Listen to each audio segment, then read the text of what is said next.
quinoa, trigo sarraceno, milê, que são pseudo-cereais. O meu ingrediente favorito, aquele que nunca falta na minha despensa ou no meu frigorífico, são coentros frescos.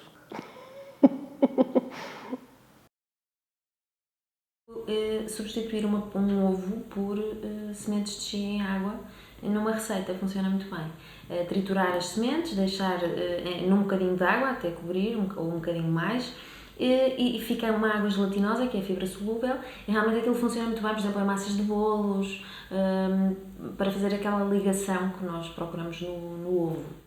Um truque de cozinha saudável é usar, em detrimento do sal, são as especiarias, portanto, e as ervas aromáticas. Quanto mais nós temperarmos a nossa comida com as especiarias e as ervas aromáticas, menos necessitamos do sal e o açúcar, utilizando uma série de outros adoçantes naturais, como o mel, depois há uma variedade enorme de adoçantes naturais, mas são mais específicos e mais difíceis de encontrar.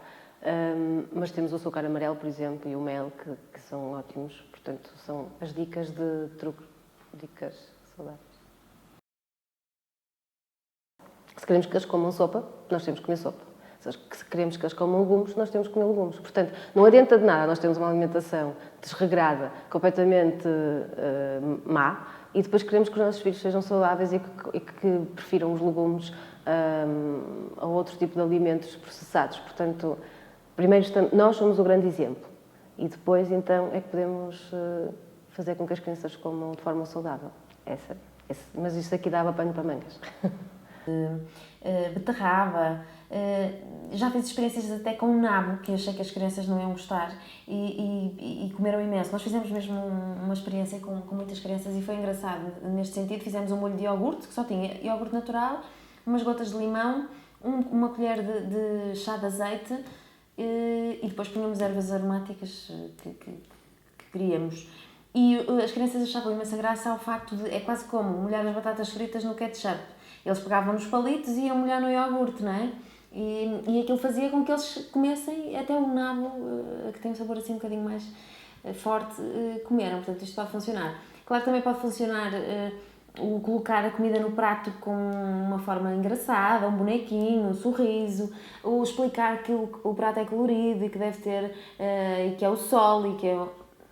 Tudo vai dar, não é só a paciência, é o tempo que as pessoas têm e que devem ter naturalmente para as crianças, mas eu acho que o ponto fundamental é o exemplo que se dá. Há pessoas que chegam a casa à noite com um apetite voraz e pensam, ok, mas eu fiz um almoço direitinho, fiz uma ou duas merendas da tarde, mas porquê que eu tenho tanto apetite? Porque se calhar saltou uma refeição de manhã, saltou o pequeno almoço, saltou a merenda da manhã, portanto tudo isso se vai refletir depois. Confiar em que todas as saladas fazem bem e são hipocalóricas ou que são menos calóricas relativamente a um prato normal, com carne ou peixe, ou batata ou arroz ou a massa e os legumes. Não é necessariamente verdade, porque há muitas saladas que misturam tudo e mais alguma coisa.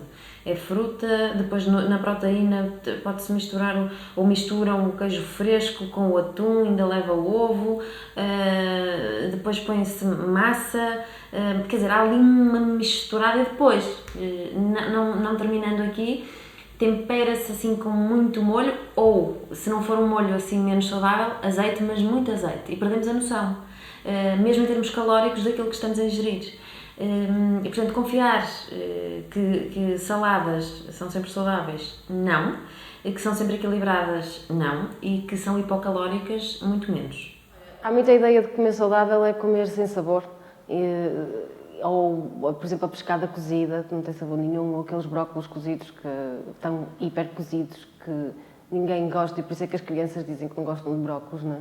E eu era uma dessas crianças, eu detestava brócolos porque nunca me tinham oferecido o brócolo como eu agora adoro, que é crunch, não é? É só escaldado e depois é salteado, que é delicioso. E comer saudável é isso, é acrescentar sabor de outra maneira, muitas vezes até é não deixar cozinhar demasiado, que é muito mais saudável, e nós temos a ideia exatamente do contrário, que é nós temos é que fazer as coisas bem cozidas, bem cozinhadas, e isso só retira os nutrientes aos alimentos. Isso até é uma das coisas que é um dos problemas gravíssimos dos boiões das crianças.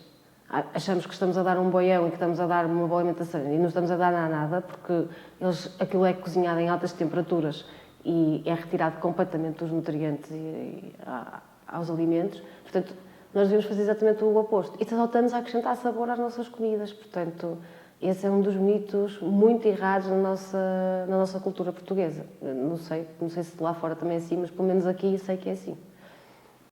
As pessoas devem usar, em média, generalizando o aconselhamento, uma colher de sobremesa de azeite ou uma colher de sopa por prato, por refeição. Portanto, quando nós temperamos a salada, devemos usar uma colher de sobremesa para temperar a salada do nosso prato. Normalmente usamos muito mais, não é? Nem temos a noção. Usamos um fio, mas que de repente um fio corresponde a 3 colheres. Só para, claro que o azeite é uma gordura de eleição, é um facto, é saudável, faz muito bem, faz à temperatura ambiente, ou a uma temperatura a que não sature, não é? E sobretudo quando é aquecido e reaquecido, pois então aí tanto faz ser azeite como outra gordura qualquer. Mas não podemos esquecer é que também o azeite, como qualquer outra gordura, o efeito que tem no organismo é diferente, sim, mas em termos calóricos, matematicamente falando, 1 grama de azeite tem tantas calorias como 1 grama de manteiga, banha, óleo, tem 9 quilocalorias por grama. Portanto, devemos dosear as gorduras, precisamos delas, precisamos de gorduras benéficas, o azeite sim, os ômega 3 de que tanto se fala e que são fundamentais, mas com conta, peso e medida, não é? O chefe que mais me inspira é o Jamie Oliver. Eu fiz uma food trip com mais bloggers e fomos a Londres. Fizemos uma food trip Jamie Oliver trip. Portanto, sou mesmo. Acho que foi ele que me inspirou a cozinhar, com especiarias, principalmente. Foi ele que me fez pegar na comida portuguesa e modificar uma série daqueles pratos mais comuns e torná-los um bocado mais saudáveis. E ele tem muita filosofia que eu acredito, portanto, que é nós termos uma alimentação saudável, mas que não façamos nenhum corte com nenhum outro... com os alimentos. Portanto, nós podemos comer carne, podemos comer peixe, podemos comer tudo, desde que seja bem confeccionado e saudável, sem ser cheio de gordura e banha e essas coisas. O Jamie Oliver tem uma alimentação saudável e depois, aos fins de semana, permite-se alguns excessos. Eu acredito muito nessa filosofia. Acho que nós temos que ser descontraídos. Se nós fizermos... eu não sou fundamentalista, nem ele é. Portanto, eu acredito muito nisso e acho que nós temos que ter uma alimentação regrada, mas comer um bolo de vez em quando não há problema nenhum. Não é por aí que há problema. O problema é quando de vez em quando se torna constante, não é? Tem que ser mesmo de vez em quando, que é o que ele faz. Portanto... Sim, eu concordo que nós devemos abrir exceções. Eu penso que a altura ideal é ao fim de semana. Normalmente eu dou a refeição livre. Não é um dia livre, não é um fim de semana livre, acho que é um abuso, mas sim, é uma refeição livre, que normalmente acontece ao fim de semana, porque as pessoas convivem mais ao fim de semana e faz sentido que sejam, aliás, que nós convivemos muito à mesa e faz sentido que continue a ser assim, não é? Mas podemos conviver com comida saudável, este é um ponto também muito importante. Voltando à questão, nós devemos fazer uma refeição livre que não passe, vamos ver, se fizermos um fim de semana inteiro de asneiras, livre, totalmente livre, o que acontece é que as pessoas, vejo isto muitas vezes, pessoas que me dizem, eu compro tudo, compro o plano alimentar todo e não consigo perder peso. Pessoas que têm como objetivo perder peso. O que acontece é que perdem peso durante a semana, recuperam ao fim de semana, perdem durante a semana, recuperam ao fim de semana e andamos nisto. Quando finalmente eu peço para fazer o registro de peso à segunda e à sexta-feira, vemos precisamente isso. E não há necessidade, não é? Passamos 5 dias ali a cumprir escrupulosamente e depois 2 dias em que tudo é possível. Não. Eu acho que o equilíbrio é o fundamental. Portanto, uma refeição livre, se há um fim de semana mais especial, 2 refeições livres com algum bom senso, a meio da semana tivemos um jantar que não estávamos à espera e tudo bem, abrimos mais uma exceção, não tendo o objetivo de perder peso, tendo simplesmente, que não é simplesmente, tendo o grande objetivo de manter a saúde. temos também margem para isto. O meu guilty pleasure é sem dúvida queijo. Adoro queijo. Acho que gosto de quase todos os tipos de queijo. E para mim às vezes tenho mesmo que não ter em casa queijo, senão como. Adoro queijo. Então, o meu guilty pleasure é o chocolate, sem dúvida nenhuma.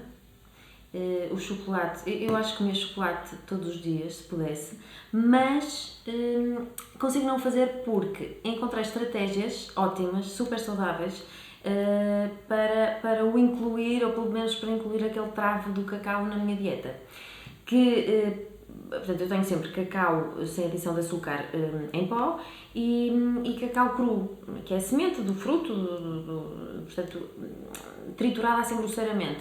E não tendo açúcar, tem aquele travo do cacau. Então eu ponho no iogurte, ou no queijo fresco, ou no requeijão, ou em fruta esmagada, e consigo ter aquele gostinho. De qualquer forma, muitas vezes como chocolate, claro que sim, com mais de 60% de cacau e sem adição de açúcar idealmente, mas se não houver esse, como um quadrado de chocolate de leite e está tudo bem.